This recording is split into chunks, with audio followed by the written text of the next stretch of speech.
Capital Record, where we defend free enterprise and capital markets because we believe in the dignity of the human person. Hello and welcome to another edition of David Bahnsen's Capital Record, brought to you by National Review. I'm excited today to have my friend Richard Reinsch coming on. I know that we have not done a lot of guests this year. A couple weeks ago, we had Dr. Lacey Hunt on. It was the first outside guest we've had on Capital Record all year. But Richard wrote an article that I read a few weeks back in Law and Liberty, lawandliberty.org, and we have the link in the show notes for you, called Reading the New Conservatives. And he struck at some of the issues that are so fundamental to our podcast that it opened up, a kind of plethora of conversation topics I really wanted to talk about. And so I asked Richard to come on. So we're going to devote this podcast today to a conversation with me and Richard about the state of the new right and what it particularly means in our need to be defending the free society, where things stand in this age of populism and post-liberalism, how we can essentially maintain our advocacy for the free and virtuous society and do it in the optimal way. Very few people I like having in this fight with me more than Richard. Let's bring Richard in now. So with that said, allow me to welcome just our second guest of the year here in the Capital Record podcast. As we have changed our format this year, we've done less and less with guests, and yet today we're in for a special treat because I'm very excited to have past guest of Capital Record back into our orbit, Richard Reinsch. Richard, welcome back to Capital Record. Hey, thank you for having me. Wonderful to be on your show. Well, Richard, we're putting into the show notes the link to an article that you had written that came out here just a little less than a month ago. The name of the article was Reading the New Conservatives, and you offered a kind of response to a book, The New Conservatives, that had come out from American Compass. Capital Record listeners are probably familiar with the fact that American Compass is run by Orrin Cass, who's also been on this podcast a number of occasions in friendly debates with yours truly, myself, on various aspects of labor policy and financial policy and whatnot. So American Compass published a book called The New Conservatives. You wrote a review, and I would love it if you could offer a little summary to listeners as to what the book was about and what your review was about. Yeah, it's interesting for me personally. I debated Orrin Cass, 6 years ago now at the first National Conservatism Conference in Washington in 2019. And it was on the subject of free trade versus industrial policy. And I made the best arguments I could find for free trade. And also, at that time, industrial policy as an idea and concept was still new to many on the right. And there were many people gravitating towards it who were near the Trump administration and near this idea of national conservatism, if you want to call it an idea. And, in that moment, it seemed that a lot of things were just being assumed as true. Manufacturing jobs had been eviscerated. We didn't make things in America anymore. Nations that were economically prominent, like Germany, and including our competitor adversary China, all had industrial policies, all favored their manufacturing, had stolen, say, software manufacturing from us, et cetera. And, it was interesting when I debated Orrin Cass in 2019. He was an opponent of tariffs, said they were a dumb policy, said protectionism did not achieve the results that he wanted to achieve as a smart advocate for industrial policy and for the government making targeted investments and subsidies towards certain industries and sectors in the economy. And he was also about the worker and the family. And so it was kind of with interest, as I've, various friends of mine, including you, David, who have debated him, and keeping up with Orrin Cass, reading him, and he's now come around to the position that tariffs are actually needed in the American economy. And so with that sort of spirit, I turned to this book, which is I don't know, maybe 75% essays written by Orrin Cass, but purportedly the book is the collection of scholars as a whole around American Compass. But it's very heavily Orrin Cass. And throughout this book, we have industrial policy, we have pro-union policy, we have the need for Silicon Valley and Washington to be tightly aligned in terms of investment and research. We also have this notion, I'll just say in general, that antitrust should return to the progressive spirit of the early 20th century, which was jettisoned about 50 years ago by free market thinking, because it really can't give you a standard for jurisprudence in evaluating these economic relationships. And so you had courts really making it up or trying to be pro-competitive, but pro-competitive always meant you favored the smallest competitor in the suit, and so you were trying to just aim at decentralization or something like that. And as I read through the book, I just thought, again, there didn't seem to be a lot of critical reviews that I could find. There were some, but it seemed to me I could spend time talking about all the ways in which I disagree with these policies, where I could really focus on what I think is the core position. And I think this position sort of launches into all of the other approaches that American Compass takes. And that is economic policy about the consumer, or is it about the worker? And that is to say, if we focus on the consumer, we're doing something that is inherently to the detriment of American workers and their families and their communities. And I wanted to say, the reason why we're focusing on the consumer is actually because that's the best way we know to be pro-worker. That's how we figure out comparative advantage. That's how we figure out prices. That's how we figure out where to invest. That's how we know where the action is, where goods and services, where's the best place to produce them. All of that sort of thing comes through the choices of consumers. And then sort of the thought, if I don't focus on the consumer and I focus on the worker, well, we're all consumers, but we're not all manufacturing workers, or we're not all workers in this sector or that sector. So inherently, I start playing a government game. I start playing a special interest game, and I start thinking that this administrative state that we're all rightly oriented against and wary of and wanting to limit. And I think that's one area where the Trump administration has been, for the most part, right.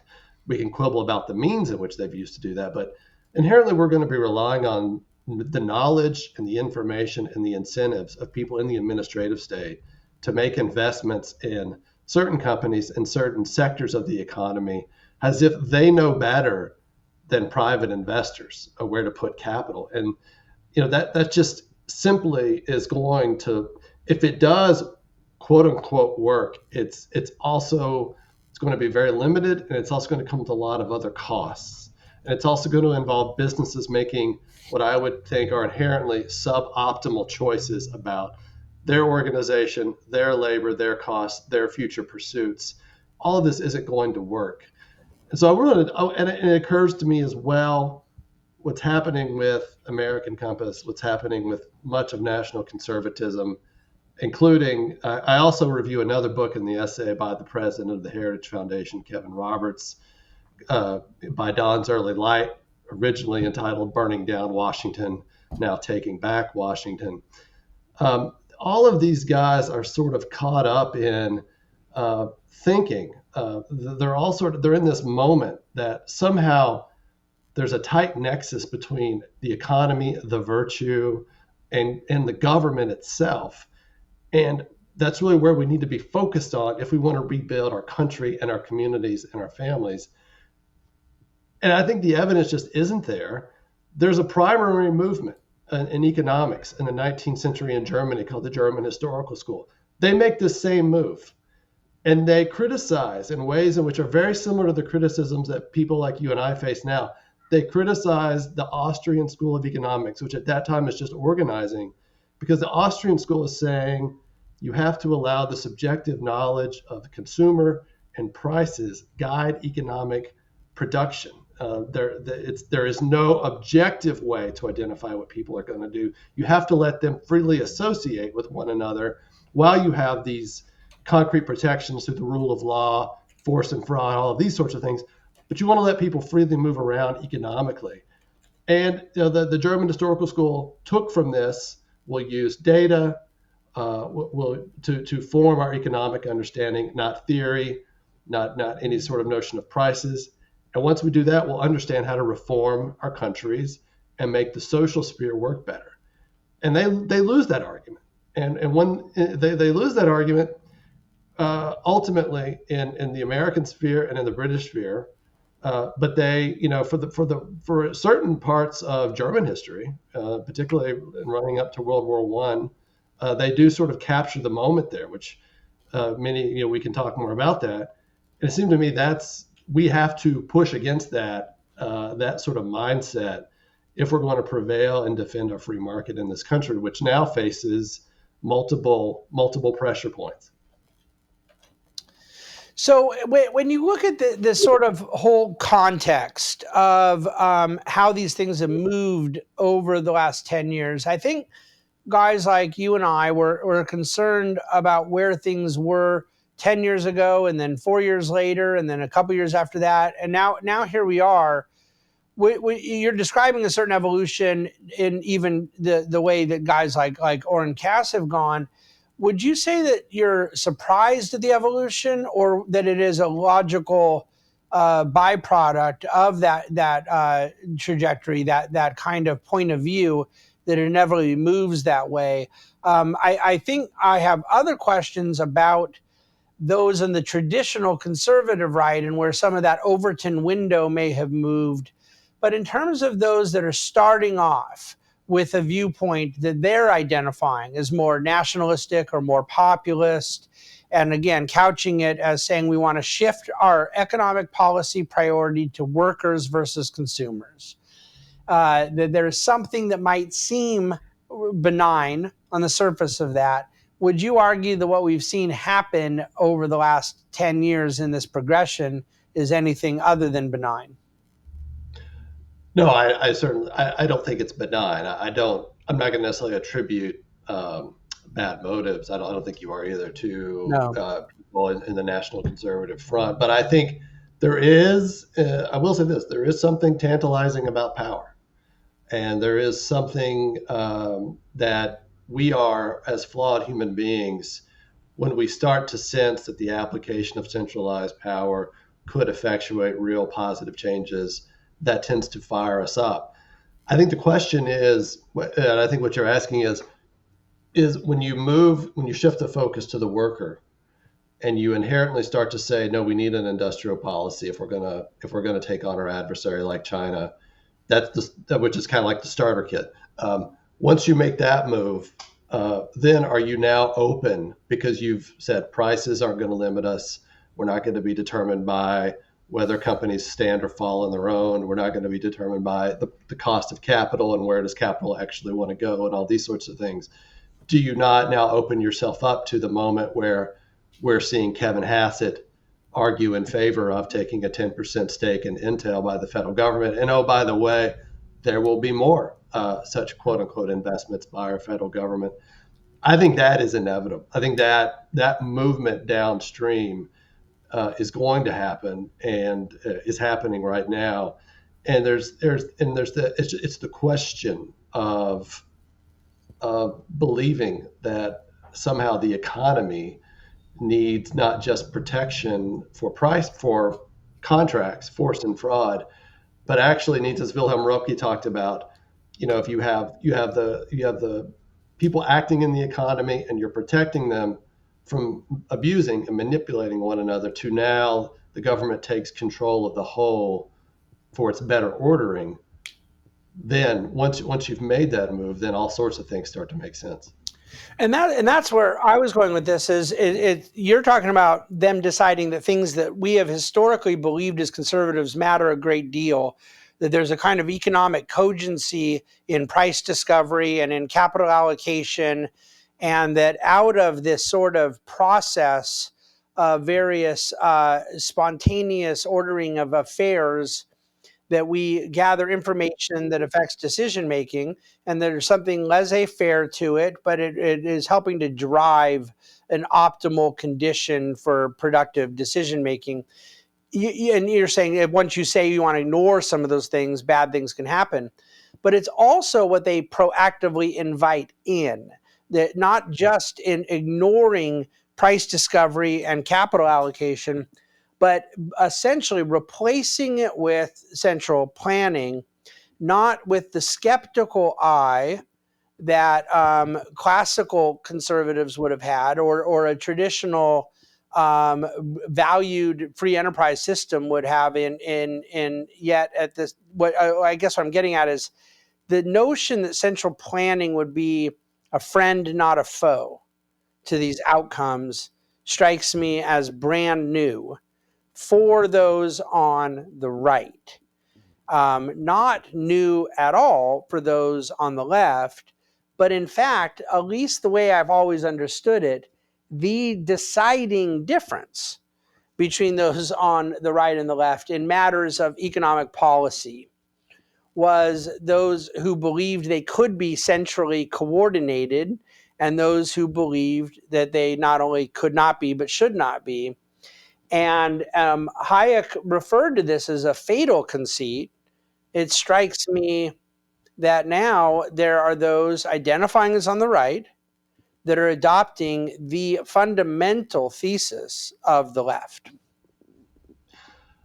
I think that. I mean, when we look at the tip of the spear right now of the Trump administration, whether it's the tariffs, this newly announced policy of taking a stake in a private company, ostensibly for national security reasons, although you just said you had to have export controls on NVIDIA for national security reasons, but now you say they can sell to China Yeah, their in product. fairness, I'm not being a smart aleck, but in total fairness and honesty, are they still saying national But security with the that's what I'm getting to. I mean, that's what I'm getting to. Yeah. And then like the national security with NVIDIA. Oh, but now you can sell. You just give us a 15% cut. So the rationales shift and change. Yeah. But the government creeping into the business sector continues apace. And now we see we're gonna have a sovereign wealth fund. We're gonna have this idea of we're bragging about bringing in more revenue. It's gonna help us expand government services and programs. It's gonna help us pay for entitlements rather than thinking about how do we bring down our entitlement state. I see no principled limit at this point, and defenders of what the Trump administration is doing for any limits on government power, short of pragmatism, short of what you think is going to work or won't work.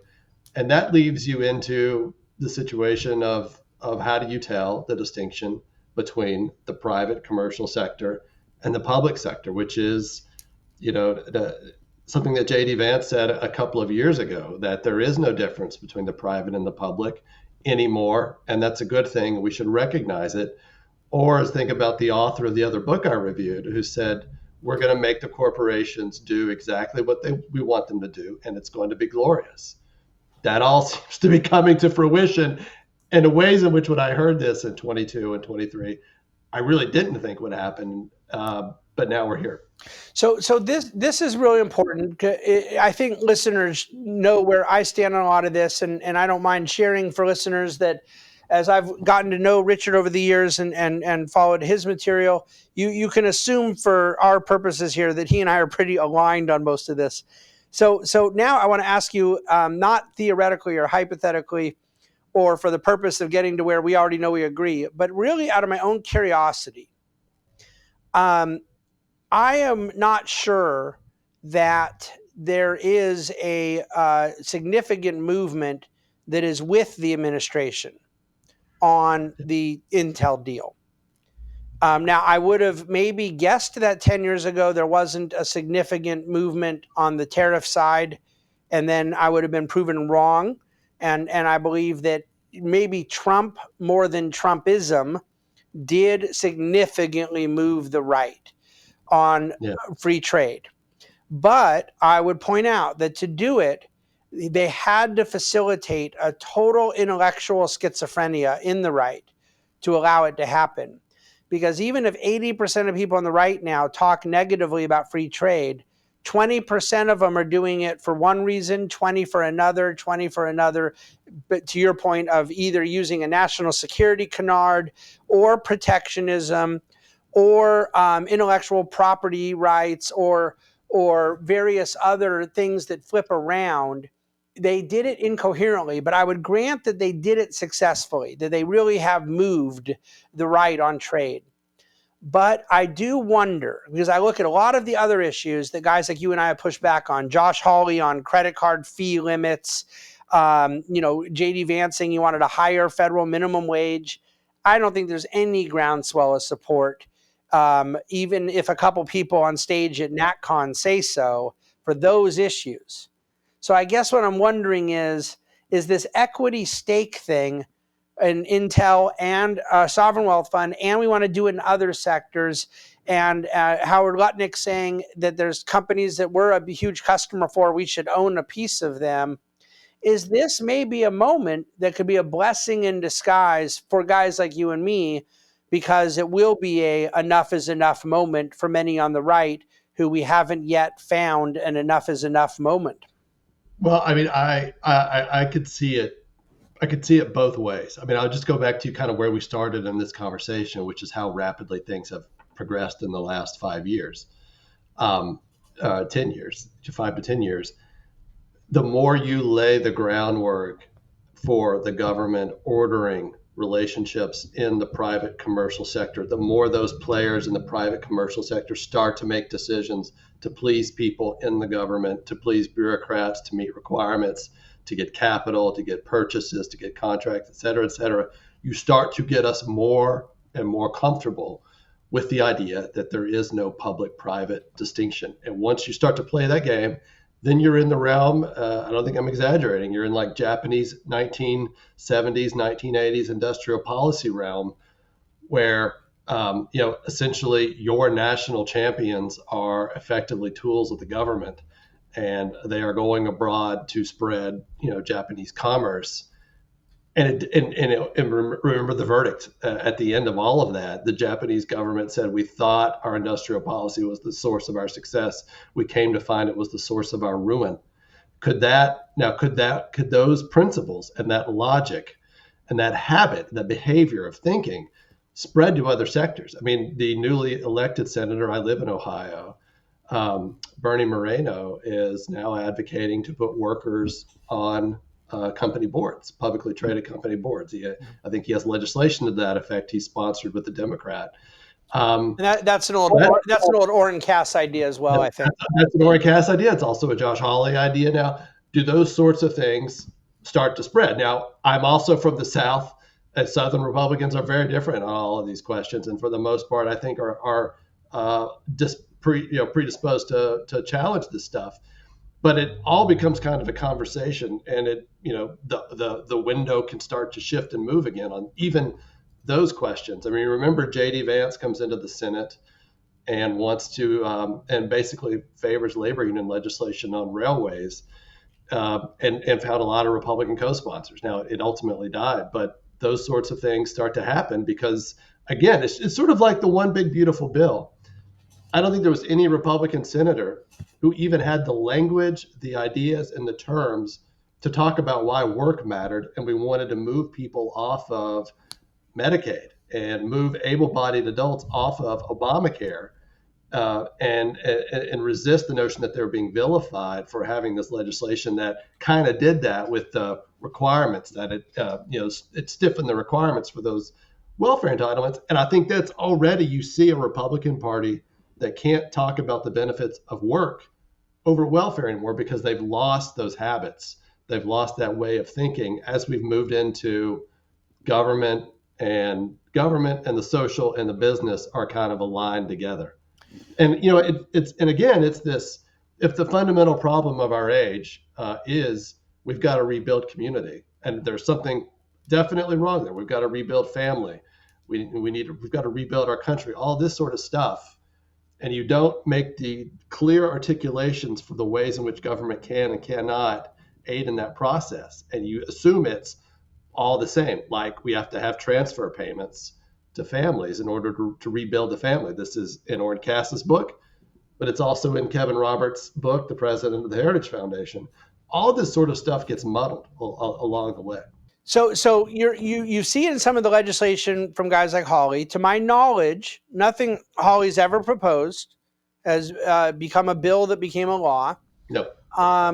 That on a real sincere legislative standpoint, even tariffs, they couldn't and certainly didn't pass them through Congress. I'm not trying to play glasses half full, but I just am more wondering out loud if where they've had successes have been behind the cult of personality of Trump, the highly successful, magnetic, charismatic figure, celebrity, and that there is, although you've seen movement in some of these think tanks and organizations, and yes, you have explicitly seen certain things proposed from the Vances and Hawleys of the world that would have been just completely unfathomable some period of time ago. I still have this hope that the general groundswell of something more resembling Reaganite conservatism is still the majority view on the right, and that what the quote unquote new right, and this book, The New Conservatives, refers to, what they've been able to do is more of a marketing feat than an ideological one, is come off with the impression that they represent a new majority that has been highly distorted by the phenomena that is Donald Trump, versus a genuine change of opinion in the right and its psyche. Now, I say that as hopefully recognizing that an issue like trade and tariffs is a tough bogey to overcome, that there was and is a pretty significant acceptance of protectionist rhetoric that pits consumers against workers and adopts Marxian argumentation to get there. And that isn't something I ever thought I'd see. And I think that's been pretty well embedded. Yeah. The deeper you go into industrial policy, though, the more opponents we pick up along the way. But you brought up antitrust earlier, and there was a sense in which a lot of the pro-antitrust folks gave up, as you said, there was not a standard as to what it necessarily meant. They had to jettison it. But there was a time that we at least knew what a necessary standard was, if not sufficient, of harm to consumers. Mm-hmm. And it strikes me that even on the antitrust side now, there is a significant amount in this so-called new right that have adopted a textbook answer for this subject from the far, far left, which is that anything big has become monopolistic. Yeah. Do you see antitrust issues as another battlefield here? Yeah, I mean, it's been interesting inside the Trump administration. Trump's appointed head of the FTC kept at the beginning of the administration Lena Khan's sort of merger guidelines, and that raised a lot of eyebrows. And yet it seems not to have mattered nearly as much. A lot of mergers, a lot of acquisitions seem to be going through the pipeline, although they seem to be going through in a very Trumpian way. They seem to be going through with a lot of meetings, with a lot of gives, a lot of negotiations, not just a clear, rational test based on consumer welfare being sort of the pre-clearance model that lawyers would use. So that's of note, but more seem to be going through. There's also seems to be some more than anecdotal evidence that lawyers who went in with this sort of pro-antitrust model seem to be frustrated right now. That's all good.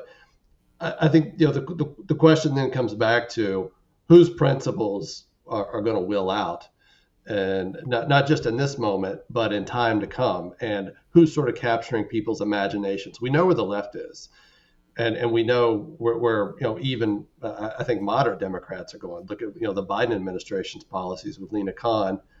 J.D. Vance said that Lena Khan was the best official in the Biden administration. So you think about who's going to be setting the principles of the debate. And there, I think that really comes down to those of us continuing to keep them alive in public argument, in addition to, hopefully finding the right people, right lawyers, right administrators to carry those forward in the Trump administration. So that process, goes on. But certainly the Silicon Valley problem, the ways in which the Silicon Valley aligned with the left, I think really opened up the imagination for a pro-antitrust policy and sort of cultivated this sort of belief in the small and the decentralized as sort of being the ideal of the economy, and anything big we needed to knock down. That, of course, also goes to the banks. I think the way large financial houses were perceived as being a part of, and were in some cases, ESG, and also persecuting conservatives, debanking and things like that. So we also need to see corporations play things a lot smarter as well. Sam Gregg and I wrote a piece recently in National Affairs thinking about, the CEO of Kroger's came to Washington lobbying to push through an acquisition that Kroger wanted to make, or a merger, I think with maybe Albertsons. And, Senator Tom Cotton, in a hearing, basically mocked him and said, where were you when, you were firing your Christian employees in Arkansas who didn't want to wear the LGBTQ flare while they were on the clock? They were fired. And now you come here, it's kind of like the Godfather. Now you come here wanting my protection, and I'm not going to give it to you, is basically what he said. He said, I'm sorry that this is happening to you. Good luck. I mean, in effect, that's what he said to him. So I think that's also all working in this antitrust sphere of reasons and motivations. But I think what we have to do is find ways to rearticulate what the consumer welfare standard was about, and why that actually leads to a more dynamic economy, and one where more people can participate in it. So that sort of involves argumentation that people aren't even aware of, really. I think in that incident with Kroger and Senator Cotton, it was this opportunity where guys like you and I could have felt very comfortable saying all at once, yes, why were you blocking your employees' rights and religious liberties? Yeah. And also, yes, Kroger should be allowed to merge with Albertsons. Yeah. But to your point, these guys are their own worst enemies sometimes when they behave badly. They're not winning friends and influencing people. I think that there's a constant need, as you pointed out a moment ago, to be persuasive, to win the arguments. And it is one of the areas with this general protectionist strand that I'm tempted to not pick on our side that much, that, we didn't win the argument and then they ran away with the tariff side, because we really were victims of an incredible whack-a-mole. I could never win an argument on protectionism when the argument didn't stay on protectionism for 30 seconds before it then moved to national security or human rights abuses or other things. And this is where I think there's an opportunity for many of us, and you mentioned Sam Gregg and whatnot, to point out that in the end, it is very clear at this point that those who advocated, you mentioned Kevin Roberts, he had tweeted early on that what we were after was a full, unambiguous decoupling from China. Yeah. The results of this now appear headed to more trade with China than ever before, including selling them more semiconductors than ever before and buying more rare earth minerals than ever before, with the only difference being better terms of trade. That's the opposite of decoupling. That's re-upping your coupling. And so, no, I was just going to say also, if you go back 10 years, I think we had the right policy in place with China, the Trans-Pacific Partnership Act, and with China, because we were going to form deeper economic relationships and other kinds of relationships with countries in that Asian sphere, as a way to pull them away from China, to give them a reason to come into our sphere. And both parties turned against that policy. And that would have been the way you slowly decouple in a national security sense, because there was a recognition that assumptions made 20 years ago weren't coming true with China. And now what are you going to do about it? And you can't just decouple overnight, but you can create conditions by which important realms of commerce can leave China and can do so on profitable terms. But that's gone. And so you look at these. Well, and by the way, Richard, with that, to your point on TPP, so that people can at least have a non-revisionist remembrance of this, all the talk about reciprocity and how it was we were getting ripped off by Vietnam and South Korea and other countries, all of that was addressed in TPP as well. We would have now gone for 10 years with significantly lower barriers of entry to trade reciprocally had we pursued TPP. And now we're punishing these nations. Yeah. With the new tariffs. So we're punishing Japan.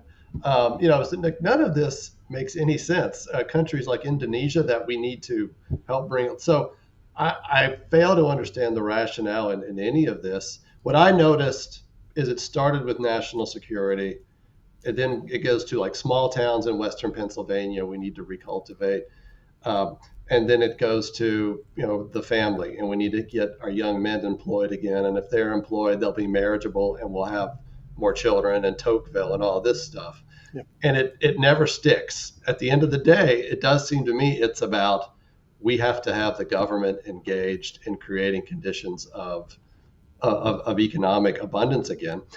And then what really, what makes you just sort of scratch your head is just sort of basic evidence, that I present, that many others present. When you look at the growth of incomes over the last 30 years or 40 years, the growth of the manufacturing productivity, total factor productivity, all of these sorts of things, you can quibble with it, but they fly in the face of this narrative of China shock, of we emptied out the middle class, we emptied out jobs for men. None of this is true.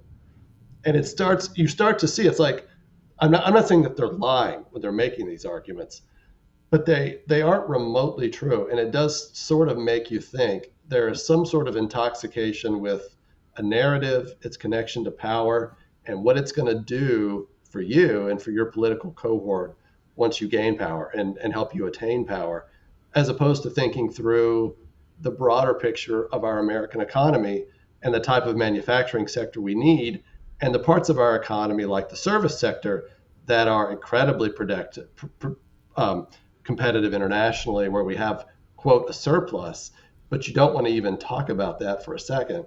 None of this makes any sense to me. Well, I actually my own observation would be that they started with protectionism and small town type arguments, and national security came second. It sounds like your observation would have flip-flopped the sequence that they went through in their kind of rationale movement.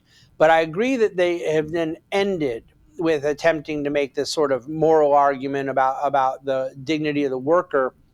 And my frustration is not just the whack-a-mole of it and disingenuity and the either fabricated or just massively misconstrued statistical argument. My concern would be that they end up proposing things that I think do the exact opposite of what they're suggesting. And it was one of the things intriguing to me to come full circle as we get ready to close to your article, that you're not making a consumer versus worker argument that says they believe in the superiority of the worker to the consumer in decision making, and I make the argument for the superiority of the consumer versus the worker. You're making the argument that in order to properly serve and consider the worker, one has to serve and consider the consumer. In other words, yours is not an either or. Right. Yours is a both and here's the way the economic reaction function works. Price discovery, from failure, reallocate to new resources, adjust to the subjective preferences of consumers, to drive productive activity that employs more people, creates wage growth, creates economic prosperity. It's a very classical economic argument that is just absolutely inarguable in the testimony of history. But I believe they're making an argument that is Marxian in the sense that it is replacing the entrepreneur, the capitalist with the consumer, but still holding on to that proletariat class envy argument Mhm. that we are pitted against each other, that Yes. what is best for the consumer is damaging to the worker, and that it is time for the government to pick the worker over the consumer. Not only would I suggest, Richard, that your point is the superior one in terms of the validity of how to serve the worker, but I would point out that their construct is not about worker versus consumer. It's about some workers over other workers. Exactly. That the workers in the service sector are also family people, are also seeking marriage, seeking home ownership, seeking community Tocquevillian experience, seeking dignity and human flourishing. And yet, what they have said is essentially, sometimes explicitly, but much more often implicitly, that we are to ignore the needs of the many in the services sector for the sake of fewer in let's say goods manufacturing, and even then, very specific goods manufacturing, because of the fact that they're willing to punish 40% of American domestic manufacturers who import unfinished goods in their manufacturing processes. Yeah. I wonder if we are sometimes only talking about an intellectual confusion and in fact talking about something far bigger, because it strikes me as entirely irreconcilable with truth. I think there's also a point here. They are the Marxist point is well taken.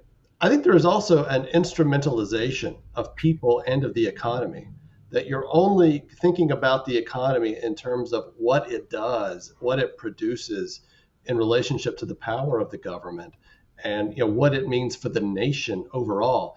But the subjectivity of the economy, it's the ways in which the economy allows us, through our actions with one another, whether that's as fellow workers, management and workers, consumers, investors, all the ways in which we interact with one another are ways in which on freely volunteer terms, are ways in which we develop ourselves, that we find a path to flourish, that we act with freedom and virtue and freedom and responsibility.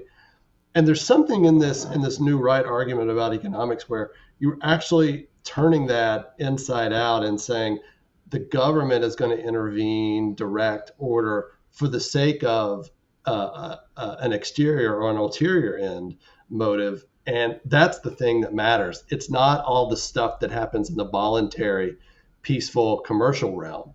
That strikes me as something that flies in the face of, I think, the best encyclicals of the Catholic Church in the 20th century, in particular Centesimus Annus, and also where I think the best Protestant thought on commerce and its relationship to society and the government ended up as well.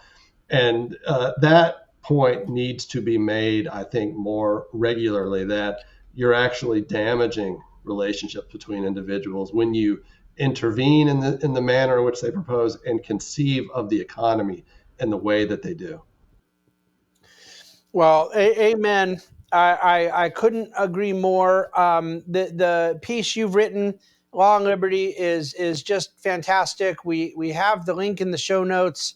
So, reading The New Conservatives by Richard, please do read the article. And Richard, I hope you'll be able to come back again. Appreciate the good work you're doing. I think you said it earlier. I don't know exactly where the political tea leaves are now. There's a lot of things out there that we're going to have to see where things go in the remainder of the administration, and what life looks like post-Trump. But what we have to be doing is making the right arguments and winning those arguments. And I think you're doing a lot to drive that cause. So thank you. Thank you. You as well, David. Well, thanks so much for joining us in David Bahnsen's Capital Record. I hope you enjoyed the conversation as much as I did. I promise there will be other special guests in the future to give you that much needed break from my own monologue and voice. In the meantime, we'll be back with you next week, as always, for a couple more editions of Capital Record. We will continue doing our best to advocate, fight, defend the free and virtuous society.